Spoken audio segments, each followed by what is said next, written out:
Hello, everybody. How are you all doing today? This is Dorothy, and I'm here to talk today. Guys, today I'm going to share a little bit of my story, but I'm going to discuss something very important with us.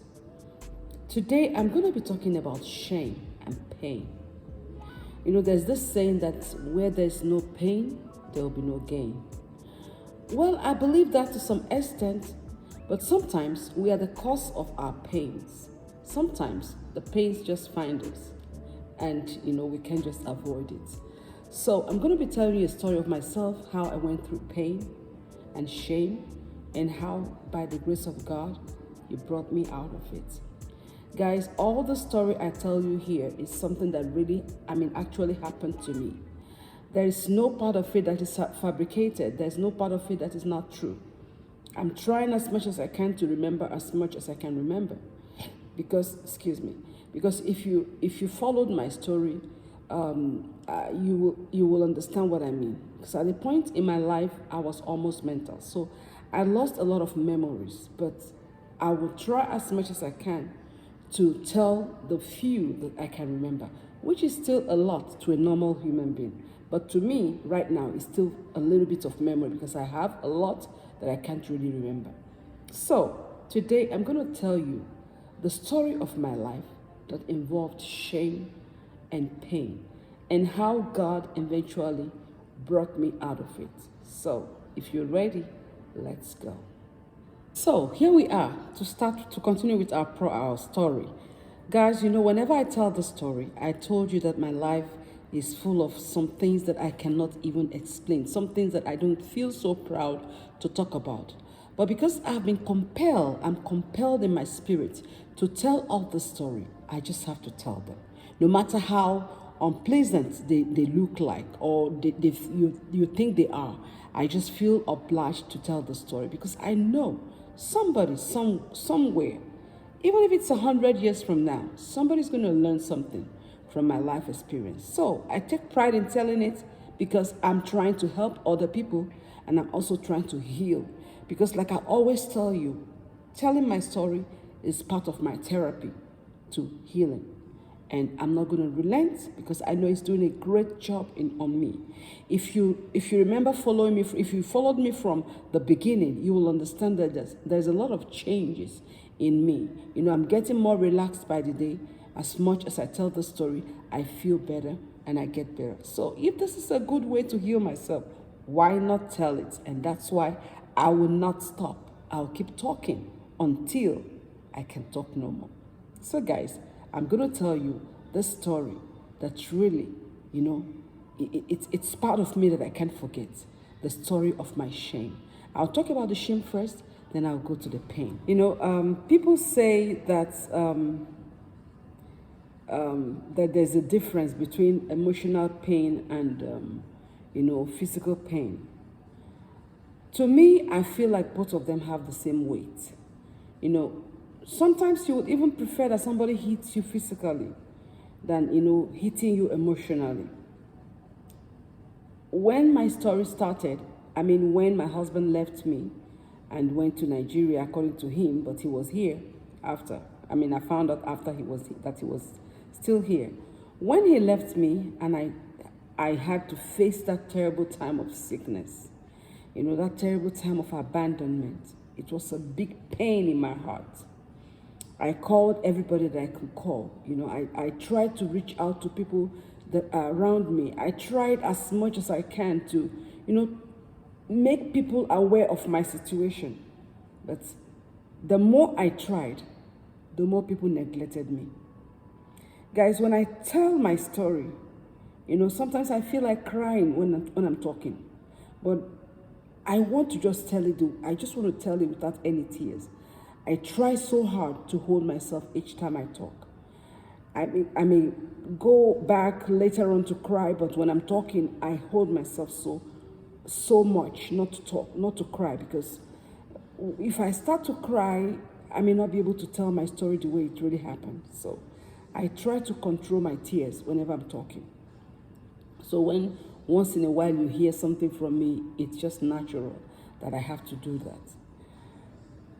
So he left and I had to face first of all, I had to face the pain of being abandoned. That pain of realizing that, oh, what did I do? How can somebody abandon me? Am I a bad person? Did I do anything wrong? I asked myself so much questions. It got to a point I would call my mom on the phone and be like, Mommy, what is really wrong with me? Am I possessed? Is there something that you're not telling me about me? Do I need a special prayer? And my mom would be like, no, my dear. In life you have to face struggles. I'm sorry that yours is coming this way, but nobody on earth stays and goes from this earth without facing one thing or the other. So this is your own time of facing your problems, and you just have to be strong for yourself. I felt so bad, guys. It's so painful. You can't even describe the pain that you have when you are in pain. That's the sad part of it. You can't just say, okay, this is exactly what I felt inside me. This is exactly what I felt like I should do. This is how it really felt. You can't really explain it. You can't describe it. I don't know if anybody can, but I cannot describe, up to now, I cannot describe that pain. It's a very bad feeling of pain. It's the worst type of pain. It's a pain that you just feel like you feel something burning inside your heart. I mean, physically, you feel like something is burning right inside your heart. And then sometimes you try to catch your breath. Sometimes I'll have that pain. I'll just go somewhere and just cuddle maybe on my pillow, or, just go somewhere and just hold myself together. Physically hold myself together. Like I sometimes feel like my heart is going to fall out of my chest. I feel that sharp pain, At a point, I thought it was a medical thing. And I took myself to the hospital, and I complained about chest pain, and I explained how it was, and I was waiting for the doctors to say, okay, you have something with your heart or something, but nothing like that came up, So the only thing they kept telling me is that you need to relax your mind. Are you going through some things? Is something bothering you? And in as much as I felt like telling that time, I don't know what always held me back. Something always held me back from talking to the people that matters. I'm always ready to talk to just nonchalant people around me. I'm ready to just hear my views to them. But when I get to the right authority, I feel so restrained to talk. And I don't think that was normal. I will never believe that was normal. Because it was obvious that it wasn't normal. It got to a point in my life, guys, that I wrote Oprah Winfrey's show. I called on the phone. I spoke with somebody in the studio. And they were trying to help me, trying to bring me on board. All of a sudden, I disconnected myself from them. I did. That pain was so much that I couldn't even, how you feel so much pain that you can't even contend it. That was how I felt. It was like a boiling water. It was like water was boiling inside my soul. I felt all alone on earth. I felt like that no one else was with me. How it is for you to be abandoned. Abandoned on ceremony, without, how do I put it? Just abandoned for that, like that. With no excuse, with no apology. And that's why up to now, it's so hard for me to even hold a conversation without my ex-husband, without reminding him of what I went through. Even today we're talking, and I reminded him of how hurt I am. And he was like, please, can you just forget this part? I know I did something, but can you just forget this part and let's move, let's just move over this. Let's just move up. Let's move on from this. And I was like, no, we can never move on because I'm still in that pain because I've not actualized all my dreams. I've not gotten my daughter out of the dungeon. I'm angry because I feel like I'm still in pain because my daughter is still trapped somewhere. Trapped in a fake family, in a fake world. So my pain is still so much. Sometimes I feel like the pain is gone. I feel like, okay, I'm getting better. God is healing me. And sometimes when I think about it, it's like I'm back to square one. I have to be truthful to you guys. I'm saying all this because I want someone who's going through this type of thing to know that he or she is not alone in feeling like that. Because sometimes you might be thinking something is wrong with you psychologically. Nothing is wrong with you. You're just facing, it's just natural for you to feel the way I'm explaining right now. So that time of pain was so much for me, guys. It was a period that I couldn't even hold any friendship. I didn't want to associate myself with anybody. I didn't want to talk to anybody. I just wanted to be by myself. I just wanted to, I'll come back from work, I'll go into that one room that I rented, and I'll stay there.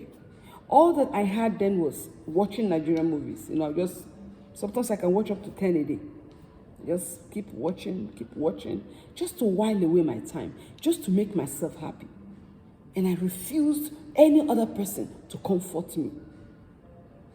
Guys, I can't just explain how I felt in those days.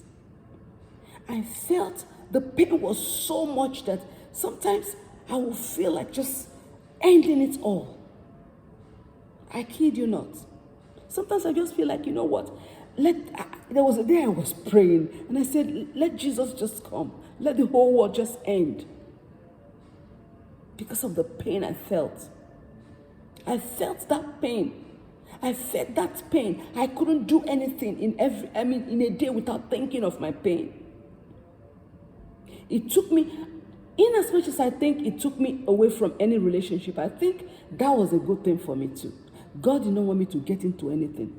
Because a lot of proposals were just coming. Men were just trooping, trying to get into a relationship with me.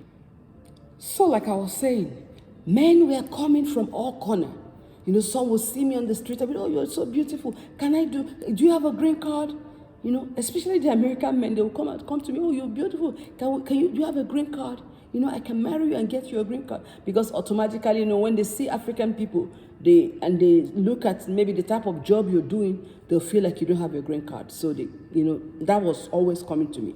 But I was in such a pain that I refused any assistance from anybody. I was in such a pain that I didn't want to have anything to do with any man. I was in such a pain that life itself meant nothing to me. I was living every day as if I shouldn't even be living at all. Sometimes I'll starve myself. I won't eat. It's not that the food is not there. I will cook. I was living alone. My daughter was taken away. This was before I had my twins. My daughter was taken away, so I was all alone. I would cook. I would not eat. But God kept me going. He kept pushing me. He kept me going. Throughout that time, the Spirit of God still lived in me. And that was my saving grace. Throughout this time, the devil did not get a chance to get into me. Because I told you one of the chapters of my story, that there was a time I was contemplating of just living my life anyhow. Just living anyhow. But the Holy Spirit cautioned me back. It was like, no, don't go that way. That's not what you're destined to do. And thank God I listened. So guys, my pain was so enormous that I could not control it. Then when I see men, it's like I've seen the devil himself. Then when I see women, it's like I've seen she-devil herself. I felt so much I was so much in this pain that I cut off. Like I said, I cut off. Though part of it, I think, was diabolical. Because they didn't want me to get close to anybody too. So they tried to cut me off from people. That pain was so much. I can't even explain it. But if you're watching me and you're having that pain, you will understand what I mean. That pain was emotional and physical. I felt it. I said I felt it in my heart. Sometimes all my back would be aching me like somebody used a hammer to hit on me. And that was all because of the pain I was carrying in my heart. The pain that I couldn't even explain. Up to now, I can't explain it. I took that pain for so many years. So many years. So many years. Until After a while, I was forced into another relationship with this man who had my child. I was cajoled into another relationship because I felt like, okay, he has my child already. So there'll be nothing wrong if I have a relationship with him. I never forced myself on this man, though he kept telling people I seduced him and that it was just a one-night stand. It was not a one-night stand, guys. This man came after me for many months. He pleaded. He talked to me. He talked me into that relationship. And when I finally agreed, he was happy. And I thought that could quench my pain.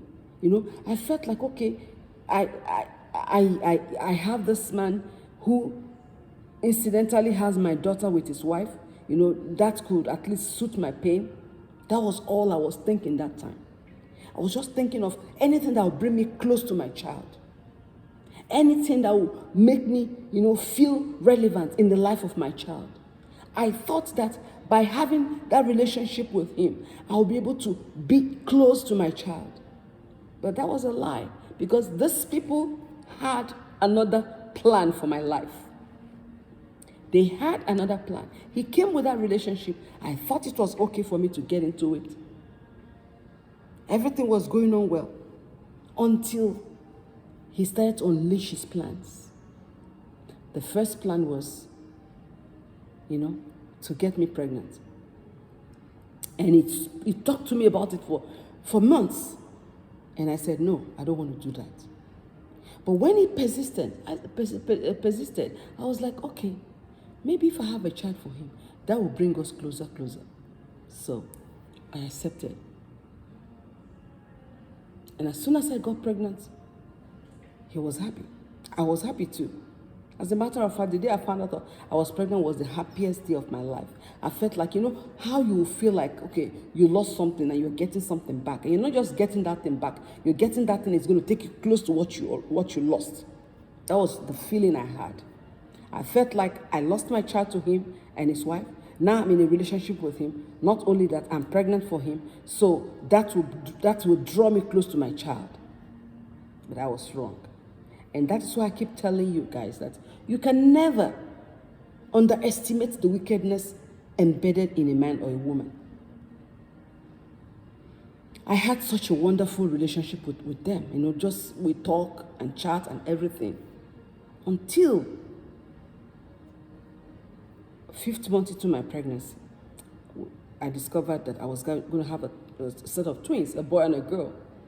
And that was when my problem started again. As soon as this man found out I was having twins, a boy and a girl, he did the unthinkable. You know what he did? This man did the unthinkable. He came to my house one day and he was like, I want us to do this way. Since you're having twins, you're not really established yet. I was just watching him talk this rubbish. I want you to let the boy stay with me when you have the babies, and you can stay with the girl in the house here with you. And I asked him, I said, what did you just say? This is the woman who was coming out of pain. I thought that my pain was, I thought I was coming out of my pain. I didn't know that the devil had more pain. So guys, I thought that I was walking out of my pain. I did not know that I was walking into the pain. I didn't know that that was the starting of my pain. I thought I had overcome my pain. I didn't know this bigger one is waiting for me. So when he said this, I said, okay, can you go discuss with your wife and let me know? I did this because I wanted to make sure that they were both doing this together. So after a few days, he came back to me. He said, well, I've discussed with her and she has accepted to keep the boy while you keep the girl. Guys, at that point, I exploded.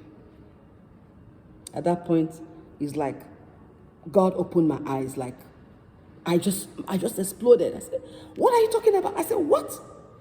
You have my daughter in your house, and now I'm pregnant for you, and you want me to give you the boy and keep?" I said, "What type of man are you? What type of people are you?" I blasted them. I was so angry that day, and that was the end of that relationship.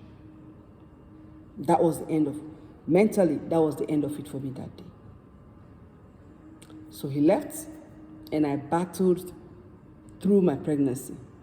This man did not give me a dime throughout my pregnancy, just because I refused to give him the boy, or possibly give him the 2 children.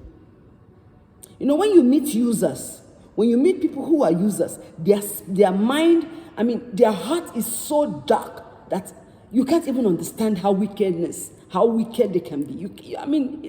I don't even know the word to use for them. This man and his wife are so wicked that they were willing to take my happiness from me. They were willing to make me sacrifice my life to them, just for them to be happy. So I cut off from them, and that was it. That was it. That was how this relationship dissolved, and I took care of myself till I had my children. And I've been on it. My kids are 8, they're 16 now.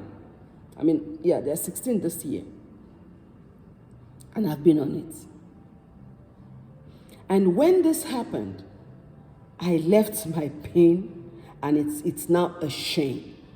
My life moved from pain to shame, because everybody started talking. The woman told people, oh, she wanted to take my husband. She became pregnant for my husband. And the man was telling the whole world it was a one-night stand. I just went to say hi to her, and she seduced me, and blah, blah, blah. They said all kinds of things, guys. My story became top of the town. Everybody was calling me names. Everybody was laughing at me. I could barely go outside on the streets, guys. I could barely step outside to go to the store, especially in the African store. I dreaded entering the African store. I remember one day I went to the African store to buy something, and I was just on the front line, and they had a lot of, how crowded most African stores are and how uncultured people are in there. Everybody was shouting on top of each other. They lined up there, and I was buying something, and I was ready to pay. And the person behind me just tapped me or something, and I turned back. And she said, oh, look at her. That's the person that took took Juliet's husband. That's the person that took her husband. That's the girl who wants to take her husband. And they all started looking at me. I had to drop what I haven't paid for it already. I just took myself out of the line and went home. That was how those people were bringing shame to me. One day I went to the laundromat. That was when my babies were like 2 or 3 years old. I went to the laundromat to wash, and this lady came. As I was bringing my clothes and my children out to put in my car, a car just pulled up, and the lady wound up her glass and said, hey, hello, sister, hello. So I went to her, somebody that wanted to say hi. I said, hi, sir, how are you? She said, oh, your face is so smooth. Oh, your skin is so beautiful. What cream do you use? What do you use? I said, well, it's just natural, but this is the cream and soap I use. I just gave her all my beauty routine. And you know what this lady said? She said, is that why you think you can take Juliet's husband? So because you're beautiful, you think you can take her husband? Guys, when I'm telling you this story, I don't want you to doubt me. And I'm sure that this woman who made that statement may watch me one of these days, and your spirit will tell you that I'm telling the truth. This woman blasted me right there open at the parking lot of the laundromat. I quickly put my things in the car, put my children in the car, and I drove off. This is just few of the embarrassments that I had because of these people. My long distance friends who are not really close to me laughed at me. That shame was so much, guys. The shame and the pain was so much that I could barely leave the streets, leave the house every day. And it was combined with the man trying to stalk me. The shame and the stalking, I tried taking him to the court for restraining order. We went for more than 17 times for restraining order. I never got one because of their position in the society. You can imagine that. I will go to the court, the judge will ask me, oh, you claim, because this man will come to my house. I was living in an apartment then. I had moved into a 2-bedroom apartment with my children, and I lived in the basement part of it. So my windows were just very low on the grass area. So this man will come at night and be banging on my window. He will bang in the living room window. If he doesn't think I'm waking up, he'll go to the bedroom. He'll bang. He will go around and bang every window. Because he felt like he could reach me closer from the window than knocking on the door. And this were at odd times, like 12 in the night, 1 o'clock in the morning, 2 o'clock in the morning. He will keep knocking on my windows for me to open up. And I took him to court for restraining order. But the judge asked me, oh, when he was banging on your window, did your neighbors complain of any noise? I said, no, Your Honor. He said, okay, did the landlord of the apartment write you any letter for disturbance? I said, no, Your Honor. He said, then that means he never disturbed you. So I'm closing this case. Guys, I took him to court many times for restraining order. Never got one. So it got to a point, the pain, the shame, and intimidation became so much. I had to leave Maryland and run to Kansas. I had to leave. Guys, I ran away from this place because I couldn't face the shame and pain. You know, I struggled with this all my life. I was in Kansas for a few years, and when it dawned on me that I couldn't stay in Kansas because the weather was too cold, you know, tornado warning and all those things that happens in Kansas. There was no African food, you know, I was starving. I had to come back here. I came back here and the pain continued. The shame continued. The intimidation continued.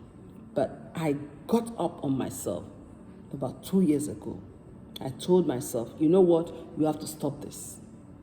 And that was when I started planning of coming out to make my videos. Even when I started making my videos last year, this man started threatening me. He called me and was telling me, you don't have to do this. Why are you doing this? Why would you do this? You have to change it. Stop talking on YouTube. And I told him I can never stop talking on YouTube. I said, one, you people took my children. You abandoned me with twins. He wants to come and see the children, but he doesn't want to spend money on the children. So what's the need of you coming to see the children when you cannot give me a dime to take care of my children? Of the children that are also yours. So these people were bent on using me from the beginning I got to America up till when I started talking. At that point, I had grown my wings. I had grown wings, you know, I had matured. The Lord has lifted me from that merry clay, so they could no longer handle me. So I told him, I said, I'm going to go ahead with my story, and there's nothing you can do about it. And I've been talking since then. And I'm not going to stop until they release my child unto me. So why did I bring this story of pain and shame? You know, this took a whole lot from me, guys. It took everything from me. I was losing weight. I was losing my beauty. I was losing confidence. I was so timid. I can't even stand. I couldn't stand when 2 or 3 women are talking because of the shame and the pain that the devil heaped up on me. But it got to a time I said, you know what? I have to stand on my feet and let this nonsense out of my life. And that was when, by the grace of God, I was able to kick shame and pain out of my life. And I took my life back. And I've been living my life since then. So guys, if you're watching me today and you are living in that situation of pain and shame, I want you to know that with the grace of God, with your own determination, with prayer and confidence in God, you can come out of it. Look at me today. I'm out of that shame. I'm out of that pain. I'm living my beautiful life. The Lord changed every story of mine. He turned it around. You know, I have my job, I have my children, I have everything that any woman will want. And I thank God for all of that. But how was this possible? It was possible only because I had that determination to have a change of life. I did not wallow in that pain and shame and sorrow. I told myself enough is enough. And I got up and I walked out of that and got myself the freedom that I have today. So guys, I know if I can do it, you can do it, because the same spirit that God put in me is also in you, and you can use it if you want to. Don't allow shame to intimidate you. Don't allow pain to build a rock in you. Say no to all those things that wants to weigh you down. Because God created you and He gave you wisdom, He gave you sense, He gave you the opportunity, the ability to do things if only you can. Yearn for it. When you want that freedom, you want that peace of mind, you want that healing, you can get it if you ask for it. So today, if you're watching me and you are still in that pain, I want you to come out. Come out and let Jesus turn your life of shame into glory. Thank you so much for watching me today. I truly appreciate you. This is Dorothy, and this is my story.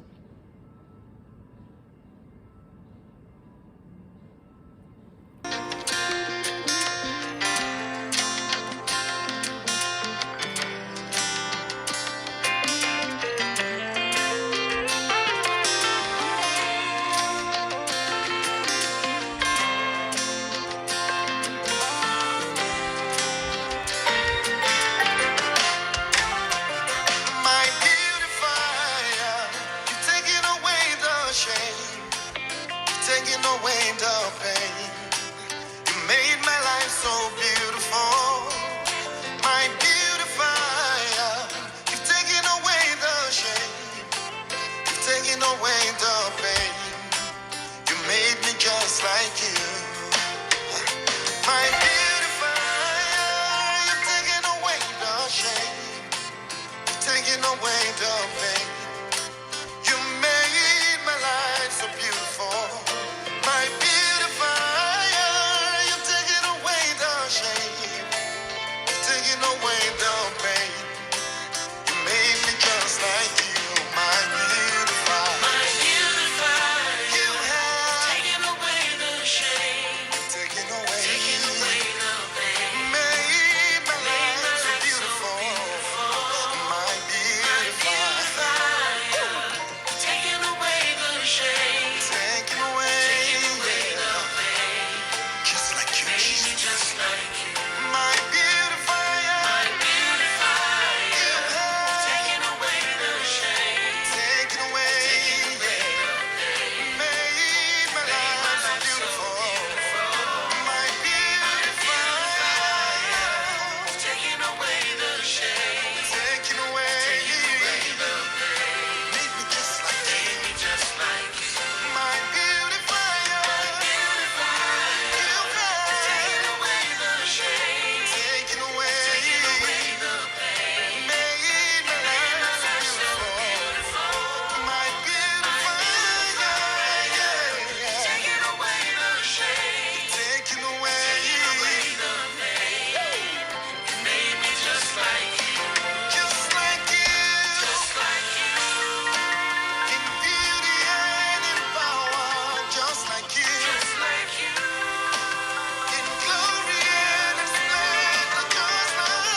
away the pain, made me jealous.